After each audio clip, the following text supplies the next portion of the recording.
Hello friend. आज के topic में हम बात करेंगे एग्रीमेंट के बारे में। सबसे पहले हम जानते हैं एग्रीमेंट क्या होता है।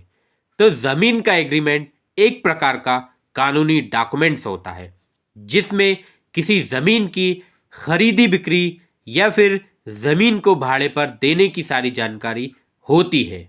इसे सहमति पत्र भी कहते हैं। अगर आप किसी ज़मीन को बेच रहे हैं और कोई व्यक्ति ज़मीन को ले रहा है तो दोनों व्यक्ति के बीच जब सहमति बन जाती है तो ऐसी अवस्था में एग्रीमेंट का इस्तेमाल किया जाता है। अथवा आप किसी व्यक्ति को मकान भाड़े पर दे रहे हैं और सामने वाला व्यक्ति मकान भाड़े पर ले रहा है तो जो सहमति होती है उसके लिए भी एग्रीमेंट तैयार कराया जाता है जिसके अंदर विभिन्न बातों का उल्लेख होता है। ज़मीन का एग्रीमेंट कैसे होता है अगर उसकी बात करें तो कानूनी प्रक्रिया होने के नाते ज़मीन के एग्रीमेंट की कार्रवाई में स्टाम्प पेपर का इस्तेमाल किया जाता है जिस पर आवश्यक दस्तावेज जानकारियों को लिखा जाता है और दोनों ही पक्षकारों के हस्ताक्षर भी करवाए जाते हैं। ज़मीन का एग्रीमेंट आखिर कैसे होता है इसके बारे में नीचे जानकारी दी गई है। ज़मीन का एग्रीमेंट करवाने के लिए सबसे पहले कम से कम 500 रुपये का स्टाम्प पेपर खरीदना होता है। अगर 500 से कम का स्टाम्प पेपर होता है तो एग्रीमेंट रिलीफ नहीं होता, इसलिए कम से कम 500 रुपये का स्टाम्प पेपर अवश्य खरीदें। एग्रीमेंट में आपको सबसे पहले उस व्यक्ति की सारी जानकारी लिखनी होती है जिसे आप मकान बेच रहे हैं या फिर जिसे आप मकान भाड़े पर दे रहे हैं। उदाहरण के तौर पर अगर आप कोई प्लॉट ले रहे हैं तो उसका पहले से अलॉटमेंट लेटर होता है, वह कब रजिस्टर्ड हुआ था उसकी जानकारी, अथवा कोई ज़मीन लेते हैं तो ज़मीन की पूरी डिटेल आती है। यह ज़मीन किसके नाम पर है, जिन जिन के नाम पर होती है उनकी पूरी जानकारी लिखी जाती है। इसके अलावा ज़मीन का आकार कितना है और ज़मीन की लंबाई चौड़ाई कितनी है इसके बारे में भी स्टाम्प पेपर पर लिखा जाता है। सबसे आवश्यक बात यह है कि कितनी कीमत में ज़मीन की खरीदारी हो रही है या फिर बिक्री हो रही है और सामने वाली पार्टी कितना पेमेंट कर रही है, इसकी भी जानकारी लिखनी होती है। इसके अलावा दोनों ही पक्षों को यह देखना होता है कि ज़मीन को भाड़े पर दिया जा रहा है अथवा जिस ज़मीन की खरीदी अथवा बिक्री हो रही है उस पर कोई विवाद तो नहीं है। ज़मीन पर कोई लोन है या नहीं इसके बारे में भी जानकारी प्राप्त की जाती है। अगर कोई लोन है तो पहले उसे भरने के लिए कहा जाता है।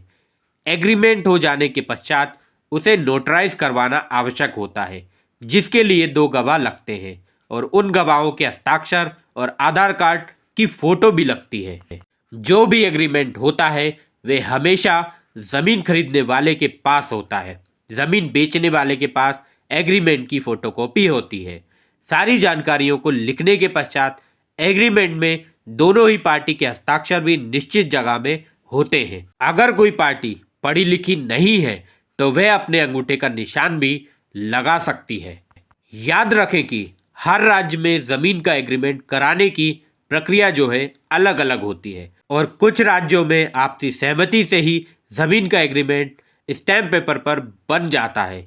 वहीं कुछ राज्यों में ज़मीन का एग्रीमेंट करने के लिए किसी वकील की आवश्यकता होती है। इसलिए अगर आपके राज्य में वकील का सिस्टम है तो आपको वकील की मौजूदगी में और 2 गवाहों की मौजूदगी में ही ज़मीन का एग्रीमेंट करवाना चाहिए ताकि किसी भी प्रकार के विवाद में वकील की सहायता आप ले सकें।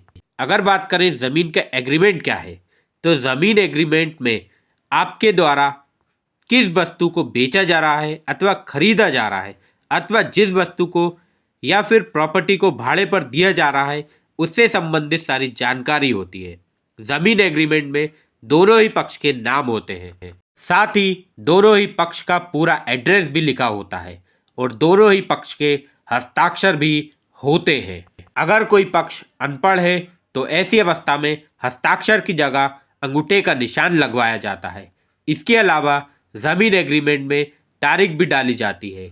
ये बताता है कि ज़मीन एग्रीमेंट कौन सी तारीख को हुआ है।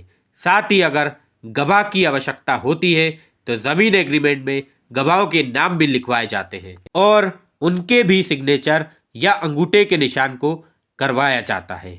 मुख्य तौर पर एग्रीमेंट दो प्रकार का होता है, प्रॉपर्टी एग्रीमेंट और रेंट एग्रीमेंट।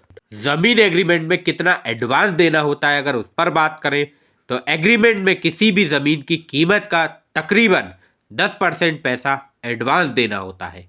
हालांकि ये आवश्यक नहीं है, अगर 5% पैसा भी एडवांस दे सकते हैं।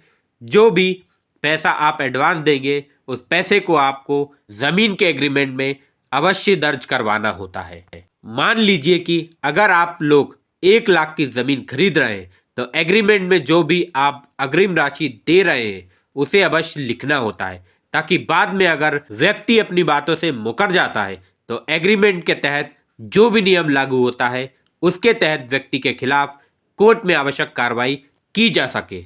एग्रीमेंट होने के बाद प्रॉपर्टी मालिक रजिस्ट्री ना करे तो क्या कर सकते हैं?